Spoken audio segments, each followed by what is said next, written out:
know, we're like, are they looking at us? I don't know, but I'm hungry.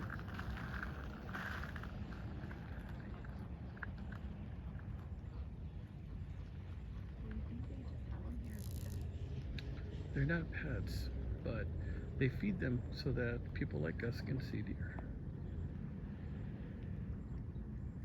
Well, they shouldn't put this in the other behavior. Look, there they go. Look, see it jump? Like nothing. Jumped over the fence like nothing.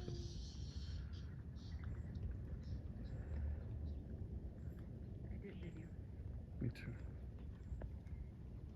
It's coming closer. Yeah, that's the stud. That might be his herd. Look at the duckies. See the duckies? Yeah. Oh, now another battle's going to ensue. Duckies versus deers. Did they just put the food now? They were not here before. I don't know. Maybe after the rain, they're all hungry.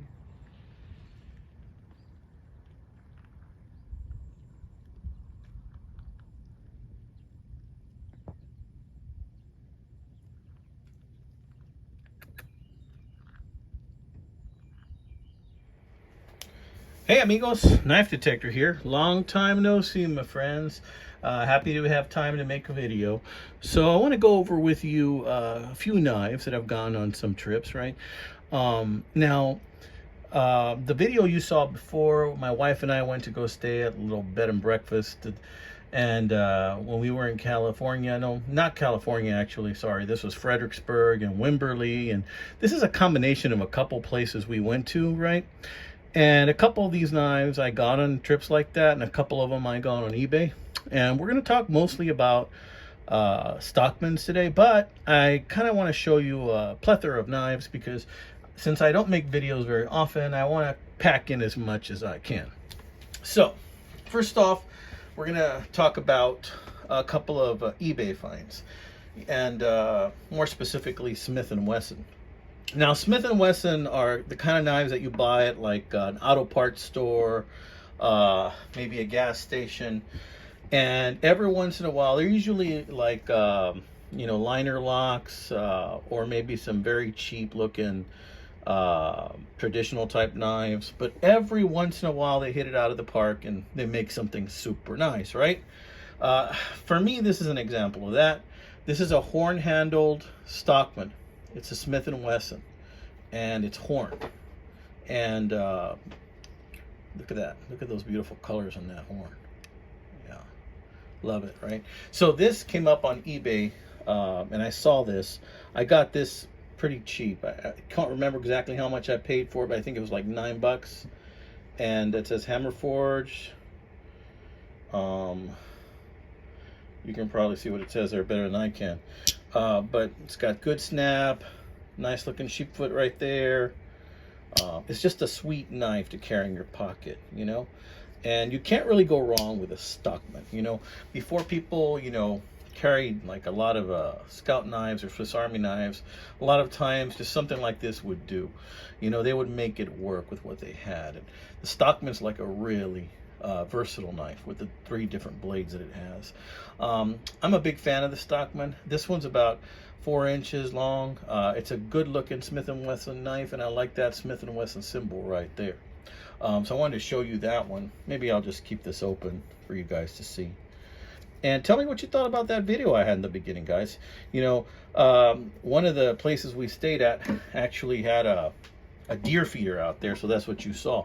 And my wife hadn't noticed it, and I told her, hey, look, a deer, and then another one, and then another one, and before you knew it, there was a whole herd of deer there. And right now, my kitties are having a little bout here. See if you can see that. The orange one is Jasper. The gray one is my faithful companion, Thomas. And Jasper's just so rambunctious. He knows I'm looking at him now, so. Yeah. Oh, look at that. It's so cute. But anyway, they like to play around like that, guys. So anyhow, back to knives.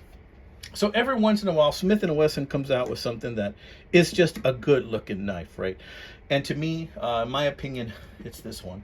I can't see the exact model number without my glasses. Maybe if I am able to Zoom or something like that. I don't know if it says it there. It does. It says it there. Let's see, what does it say? CH503BH, right there. BH, hammer forged.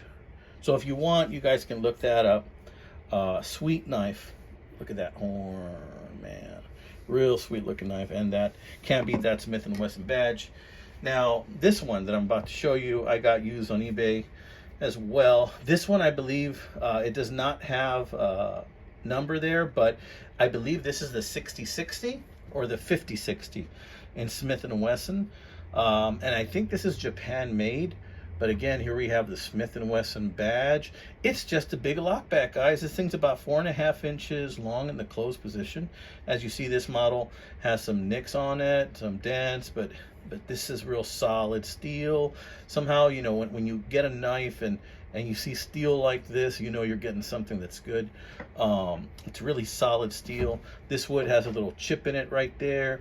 It's got this beautiful type of wood on it, some scratches and dents, but I don't mind it. I usually just stick this in my pocket anyway. Just a really girthy knife. You can get a really good grip on this thing. Most of the blade is there. I'd say 95% of the blade is there. Just a gorgeous knife. And usually I've seen, when I've found these actually on eBay, they're running for like $100, maybe more in close to new condition. I ended up getting this one for like 30. It's really sweet. It just feels real good in the hand. My sweet spot as far as like closed length for pocket knives is like 4 to 5 inches. 4.5, I really like that length for these lockback type knives, bare head design type knives. That to me is like the sweet spot. Really like that. But yeah, got that one on eBay too. Now check this one out. I think I got this one in Fredericksburg. This is a John Primble. I think these were made by Booker. Notice how the blade has a lot of use, but look at that steel, man. This is one of those situations where you know that that's really high quality carbon steel right there. Very sharp knife. Cleaned it up a bit. Every blade has been used on this knife. Whoever had this before me really used it a lot. Yeah, I got this in an antique store in Fredericksburg. This got this type of pearlescent handle, which I really enjoy looking at. When I have this, you know, in my pocket, it just gives me a little bit of extra joy right there, right? I think this possibly might be from the 70s, I think, maybe. I'm breaking like one of the cardinal rules of knives, right? I'm having multiple blades open, which is an excellent way to cut yourself. For those of you guys that are uninitiated, right? It's an excellent way to cut yourself. Absolutely. But yeah, you can tell somebody really loved this knife. And looks like my dynamic dual is going at it again. As soon as I put the camera on it, they break it up. Jasper, what are you up to? What are you up to? Oh, you're innocent. You're completely innocent. I see. Okay. Yeah, he likes to play innocent every now and then, but he's a little devil. All right. So let me show you this other one. This is the one I got most recently. This one right here, I got in Fredericksburg, I believe. And I was real happy to find this one at an antique store. And they had a lot of knives, and they were all, you know, they all had healthy prices on them. But this guy is a old timer 80T.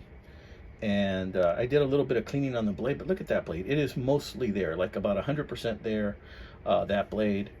And it just was put up and left like in someplace musty because there was rust all over the blades. So a little bit of pitting. As you can tell, you know, this is an older knife. I'd say that this particular old timer is probably from the 70s. Look at that. A little bit of pitting there, but that blade is pretty much all there. It's like 98% there. Love the sheep's foot on these blades. Here's the spay blade. Again, carbon steel. You know, that's not a nick. I think it's just some more carbon, you know, buildup. But yeah, love the Delrin on these. You know, once you put a little bit of oil on there, those dry spots go away, but you can see the Delrin starts to show its dryness right there. And even if you were to just rub it a little bit with your finger. Your natural juices might even get in there, you know, and get rid of some of that. But if you carry it, that'll take care of that. And I love these little light brown hues in there. Love that on these old timers. And this is an 80T. Love carrying this guy in my pocket. I'm gonna leave this guy open for you there and try not to cut myself. Again, breaking a cardinal rule of pocket knives here. But yeah, I wanted to show you all of those knives, guys. I wanted to show you those 3 Stockman, and mainly I also wanted to talk about Smith & Wesson knives. You know, a lot of times they get a bad rep. People say they're cheap looking knives, but every once in a while they hit one out of the park. You know, there's even some Smith & Wesson Sunfish knives with micarta handles out there. They're about $100, but if you want one of those, they're out there. I don't have one of those yet, but it is a knife that I do intend to purchase sometime in the near future.